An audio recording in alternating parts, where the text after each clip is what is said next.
पाके UNESCO तलबको साझेदारीमा Gulariya नगरपालिका र 2 number वडा कार्यालयको आयोजनामा वडा नम्बर 2 लाई बाल विवाह मुक्त वडा घोषणाका लागि आयोजना गरिएको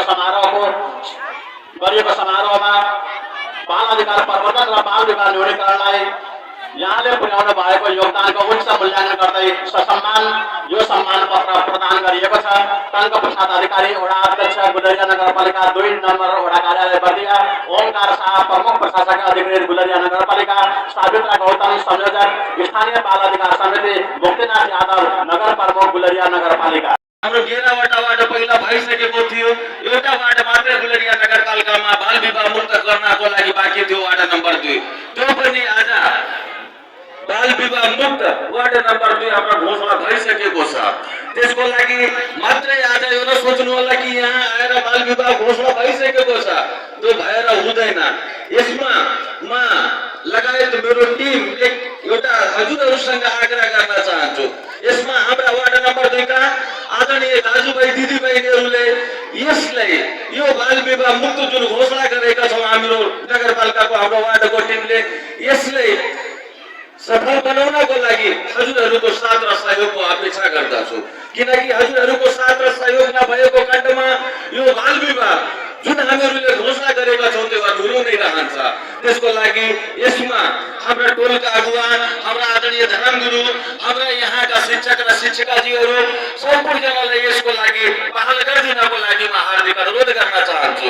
जस्तै किनकि आमा बुवाको पनि दायित्व हो, हाम्रा आदरणीय गुरु शिक्षक र शिक्षिकाजीको पनि दायित्व हो। किनकि उहाँको अन्डरमा बिहान 10 बजेदेखि 4 बजेसम्म बच्चाहरू उहाँको पासमा हुन्छ, त्यसपछि त्यो बच्चा आमा बुवाको पासमा हुन्छ।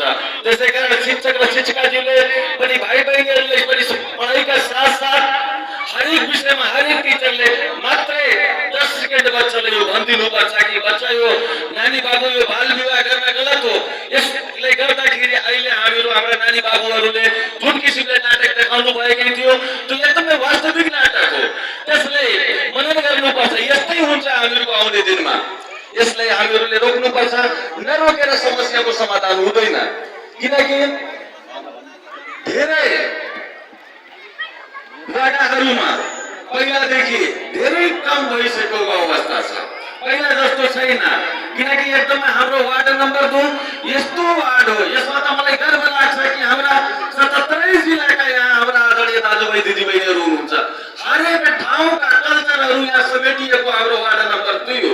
यो कल्चरलाई हाम्रो यो कल्चरको साथमा यो बाल विवाह मुक्तलाई पनि जोड दिनको लागि म अनुरोध गर्न चाहन्छु। अरूमा नानी बाबुले के भन्न चाहन्छु, आमा बुवाको पनि मर्यादा पनि राखिदिनु। किनकि साथसाथ यो बाल विवाह त मुक्त 20 वर्षपछि तपाईहरूले आफ्नो मन पनि गर्न पाउनुहुन्छ भनेर जुन हाम्रो कानुनको व्यवस्था छ, तर यसमा तपाईहरूले पनि म अनुरोध गर्न चाहन्छु नानी बाबुहरूलाई कि हाम्रो जुन परम्परा छ, हाम्रो जुन कल्चर छ, त्यसलाई पनि तपाईहरूले मध्यनजर राखेर आफ्नो उमेर पुगिसकेपछि त्यसलाई हेरिदिनुपर्छ। किनकि आमा बुवाले तपाईहरूलाई 9 महिना कोखमा राखेर र त्यो ठाउँसम्म पुर्याउन कसको योगदान हुन्छ? आमा बुवाको हुन्छ। अनि आमा बुवाले नमान्ने अनि आफ्नो मर्जीले गरेपछि के कस्तो अवस्था हुन्छ? यो कुरालाई मान्नुपर्छ। त्यसलाई हामीहरूले अगाडि बढाइदिएको खण्डमा हामीहरू गुलरिया नगरपालिकाका सम्पूर्ण नगरवासी यो बाल विवाह मुक्त आज घोषणा भइसकेको, आज गुलरिया नगरपालिका बाल विवाह मुक्त घोषणा भइसकेको अवस्था छ। अब हामीहरू गुलरिया नगरपालिका भित्र अब कहिले हाम्रो टिम बसेर छिटोभन्दा छिटो गुलरिया नगरपालिकालाई बाल विवाह मुक्त घोषणाको लागि म सम्पूर्ण गुलरिया नगरपालिकाका नगरवासीहरूले नगरपालिकामा बोलाएर एकदम भव्य र सभ्यका साथ यो औपचारिक घोषणा म गर्न चाहन्छु। त्यसमा हाम्रो पुरै टिमको साथ र सहयोग हुन्छ। तर म अरू एउटा कुरा के भन्न चाहन्छु, यो बस्ती सङ्गम बस्ती कहिले पनि यसले अस्थायी बस्ती भन्नु हुँदैन। यो थाई बस्ती हो, थाई बस्ती नै रहन्छ, अस्थायी होइन। यो थाई बस्तीलाई अगाडि लिएर हाम्रो टिमले बनेको छ। यो थाई बस्ती हो। अहिले हाम्रा दाइले भन्नुभयो भन्नेवाला थिए यस्तो भन्न हुँदैन, यो थाई बस्ती हो। 2057 सालको बस्ती हो। किन हाम्रो अस्थायी बस्ती छ? कति वर्ष भयो बस्तीको? लगभग 24 वर्ष भइसकेको छ। 24 वर्ष भएको यो बस्ती भाइ भन्न मिल्दैन। हामीहरूले भाइ बस्ती हो, यसले हामीहरूले भाइ बस्तीको रूपमा लिएर अगाडि बढ्छौँ। यति भन्दै आफ्नो सानो भने यहाँ चाहिँ गर्छु। हस्, धन्यवाद, नमस्कार। जयपुर बाबाहरूको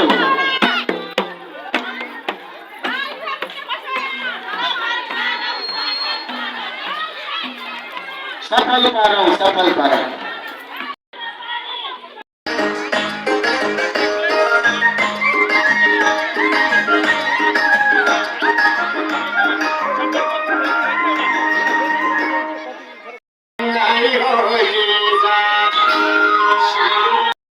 नगर प्रमुख हामीमा आज आइसक्नु भएको छ। तसर्थ सम्पूर्ण अतिथि महानुभावहरू पनि आइसक्नु भएको छ। त्यसै गरी आजको यस कार्यक्रममा आसन लिनको लागि म गुलरिया नगरपालिका महिला बालबालिका शाखा प्रमुख शिला शाहजी 17 दिवसीय र भूपेन्द्र यादवजीलाई म यहाँ भेटिरहेको छु। म आसन लिनको लागि हार्दिक अनुरोध गर्न चाहन्छु। वडा नम्बर 2 मा रहेका विद्यालयहरूका विद्यालय व्यवस्थापन समितिका अध्यक्ष एवं पदाधिकारीजीहरूलाई म अतिथिको रूपमा आसन लिनको लागि हार्दिक अनुरोध गर्न चाहन्छु। त्यसै गरी यहाँ म पत्रकार रञ्जन विक्रम शाह, राजेश अधिकारी, कृष्ण भूषालजीहरूलाई देखिरहेको छु। म त्यसमा आसन लिनको लागि हार्दिक अनुरोध गर्न चाहन्छु। किशोरी क्लबका अध्यक्ष एवं प्रतिनिधिजीहरूलाई पनि म यथास्थलमा आसन लिनको लागि हार्दिक अनुरोध गर्दछु। गुलरिया नगरपालिका वडा नम्बर 2 मा गठित सम्पूर्ण टोल विकास संस्थाका अध्यक्ष वा प्रतिनिधिजीहरूलाई म यथास्थलमा आसन लिनको लागि हार्दिक अनुरोध गर्दछु। त्यसै गरी सामुदायिक धर्मोपभोक्ता समिति समूहका प्रमुख एवं प्रतिनिधिहरू यहाँ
हामी गुलरिया नगरपालिका वडा नम्बर 2 लाई बाल विवाह मुक्त वडा घोषणाको कार्यक्रममा सारेक छौँ र गुलरिया नगरपालिकाका आदरणीय नगर प्रमुख श्री मुक्तिनाथ यादवजीबाट पानसमा राखिएको दीप प्रज्वलित गरी आजको यस कार्यक्रमलाई औपचारिक रूपबाट विधिवत रूपबाट समुद्घाटन गरिसक्नु भएको छ।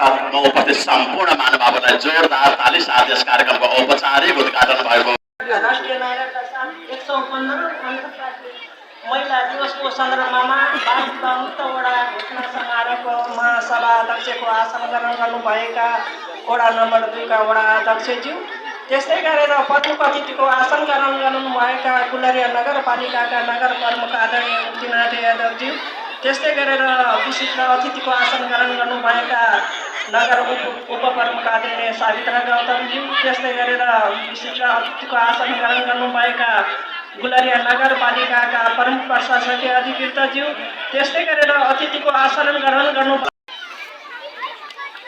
म सम्पूर्ण महानुभावलाई ताली बजाइदिनका लागि हार्दिक अनुरोध गर्दछु। यति बेला गुलरिया नगरपालिकाका आदरणीय नगर प्रमुखज्यूबाट गुलरिया नगरपालिका 2 नम्बर वडाका वडा अध्यक्ष श्री टङ्क प्रसाद अधिकारी। ए हजुर ओहो कति नमिन्दिर हमाय ओ लमिन दाइ बन भएछ ढोक दिए दाइ भाग्य भने भएछ उडी जाऊ त चटेले राख्यो दाइलाई।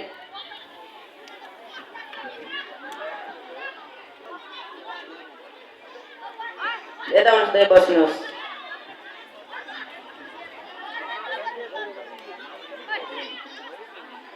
के कति काम ल्याउनु पर्थ्यो होला दाइ, म त उता काम गर्न लाग्थेँ, मलाई त उनले बोलाएर आएको नि।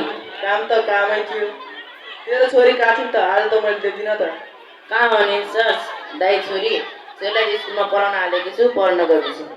के कुरा गर्छौ यो? आजको जमानामा पनि कसैले छोरीलाई पढाउँछ भनेको छोरालाई त हो भन्ने, छोरीले अर्काको जातलाई पनि कसले पढाउँछ, छोराले त आफूलाई दिन्छ भन्ने। यो तेरो दुःख मात्रै हेर्छ हैन? होइन दाइ हुन त हो दाइ, होइन हजुरले कस्तो कुरा गरेको, जम्मै छोरीको बारेमा मात्रै कुरा गर्नुभयो। बसेका छौ तिमीलाई लाज लाग्दैन अलिकति आमा बुवाले तिम्रो माने तिमीलाई आज छोडिन केटो आउँछ बिहे गरे जान्छु त यहाँ आइज यहाँ भित्र के भने त छिटो आइज अनि बना काइला कहाँ गयो बुढा एकछिन गाउँतिर जानु भएको छ नि ए अनि हिजोको कुरा के भयो त भइहाल्यो नि दाइ भइहाल्छ नि यसपछि केटाले महिनाको 50-60 हजार नै कमाउँदो रहेछ त दाइ कमाउँछ तिमीलाई मेरो विश्वास लाग्दैन विवाह सम्पन्न भयो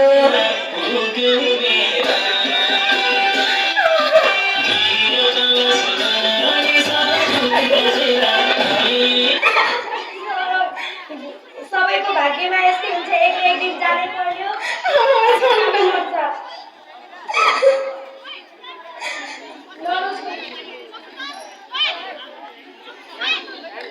ल जाम अब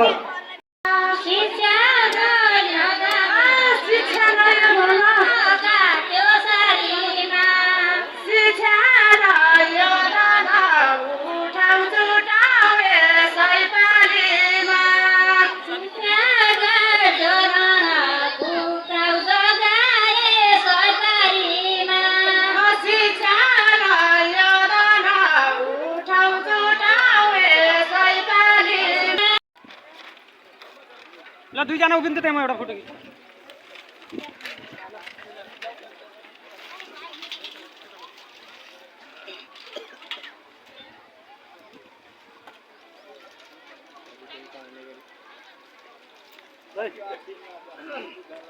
यो हेडसनको लागि लगाएको बोर्ड हो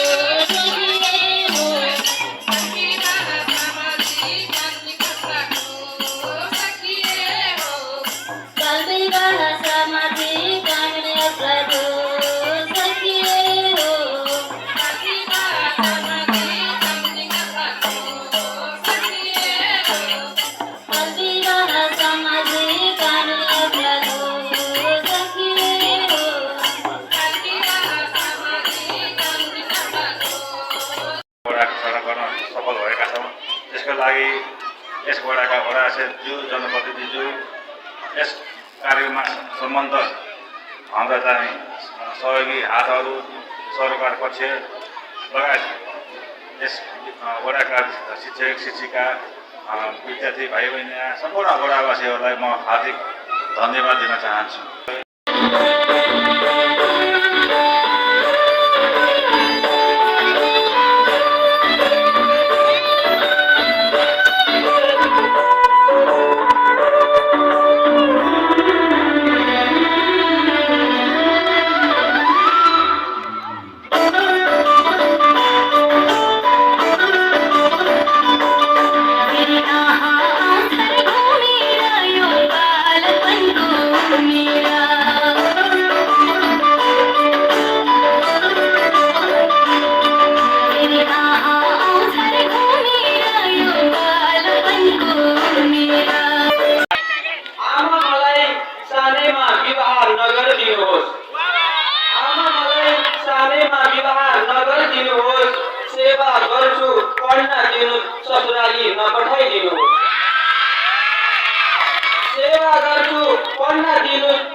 हाम्रो पनि केही मन छ तपाईमा नछुटाइदिनुस् आमा बुवा मन छैन पढाइमा